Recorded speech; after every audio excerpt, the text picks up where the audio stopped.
Swastiastu. Halo semuanya, perkenalkan nama saya Nimade Sanata dari SMP Negeri 5 Ambapura.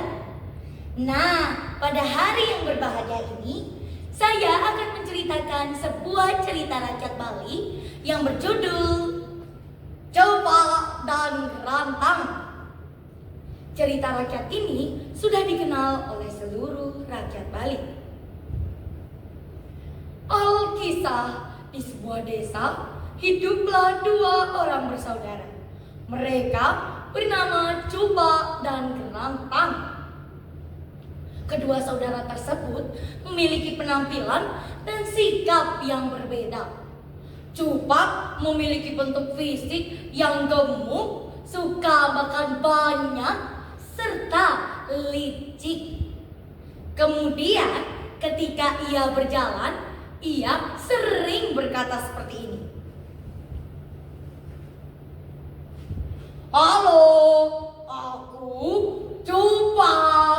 Aku suka makan banyak, jadi perutku besar dan penampilanku keren. Keren kan? Ia sangat berbeda dengan saudaranya yang bernama Kerantang.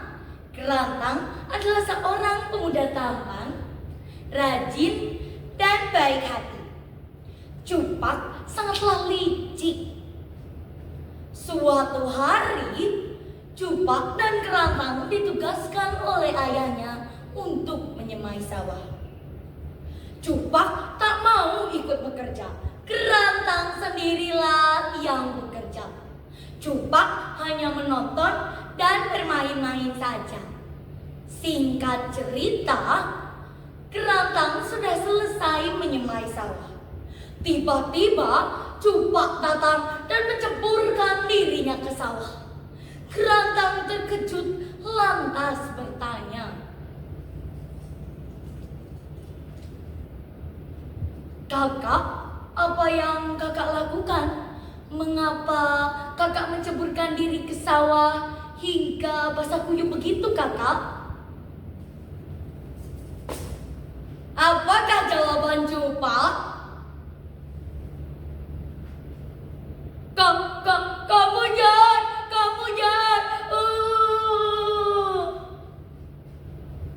Sambil berlari menuju rumah. Sesampainya di rumah, Coba menangis sekeras-kerasnya. Lalu ia menceritakan kepada ayahnya. Gerandangnya.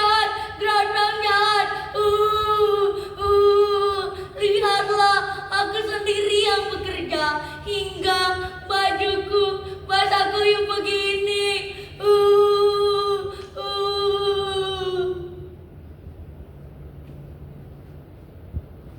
Itulah jawaban Coba. Ayahnya yang mendengar jawaban tersebut menjadi emosi, lalu keluar mencari Kerantang. Dan kebetulan Kerantang sudah ada di rumah. Lalu dengan emosi yang meluap-luap, ayahnya memarahi Kerantang. "Hei anak yang tak dapat kuandalkan, wajah tampan tapi sikapmu buruk. Sekarang pergi dari sini. Aku sudah tak sudi lihat wajahmu lagi." Kerantang termangu-mangu dan ia benar-benar bingung. Dalam kebingungan, ia menuruti apa yang dikatakan oleh orang tuanya. Dengan wajah lesu dan langkah gontai, ia meninggalkan rumah tempat ia berteduh dalam suka maupun duka. Namun langkahnya terhenti pada saat Coba memanggil-manggil dirinya. "Kerantang, aku ikut. Kerantang menyarankan kakaknya untuk tetap di rumah saja. Tak Tapi Cupak memaksa supaya ia bisa ikut bersamanya. Tidak mau, tidak mau. Kemanapun kau pergi, aku akan ikut. Aku akan ikut.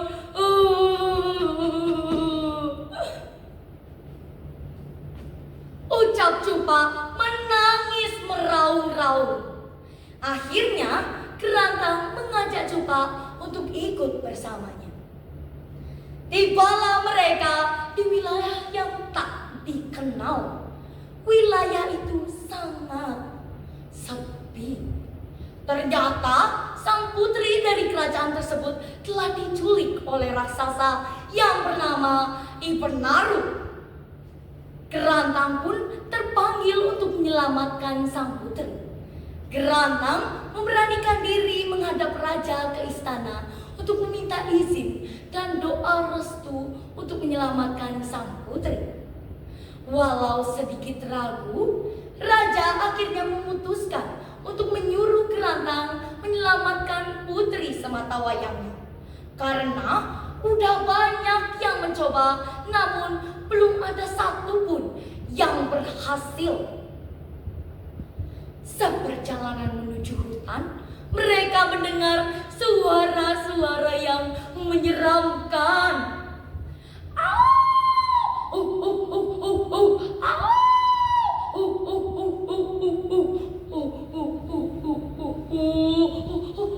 Saudaraku, suara apakah itu?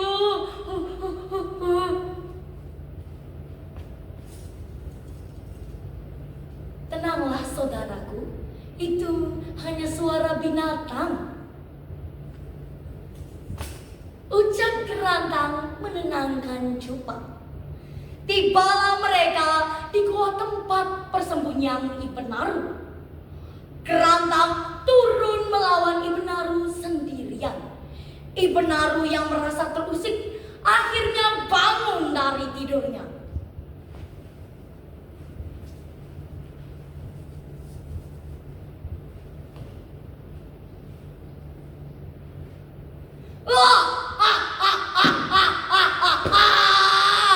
Hei manusia kecil, kau berani menantangku?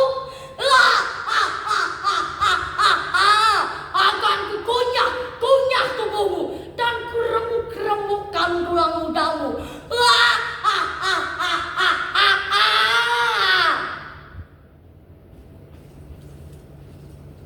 Aku tidak takut.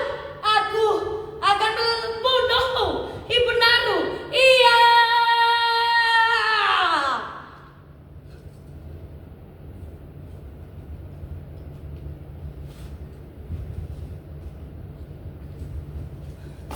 Akhirnya Ipenaru tewas tertusuk keris Kerantang.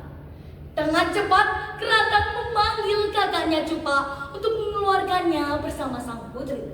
Dengan cepat Cupak menarik tangan sang putri lalu mengeluarkannya dari goa. Namun setelah mengeluarkan sang putri, Cupak menutup lubang goa dan membiarkan Kerantang terkurung di dalamnya. Apakah yang dilakukan Kerantang untuk bisa keluar dari goa? Kerantang mencabut taring raksasa Ipenaru. Lalu dengan perasaan hancur berkeping-keping, ia mengikis penutup goa. Duhai kakak, mengapa tinggalkan aku sendiri di goa? Dan sang putri kau larikan.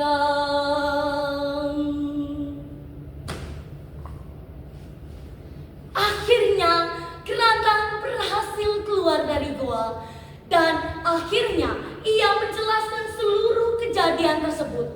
Cupak dihukum akibat perbuatannya.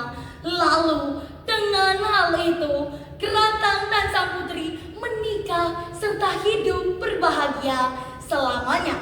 Adapun pesan moral yang dapat kita petik dari cerita tersebut adalah selalu berbuat baik untuk hidup menjadi lebih baik.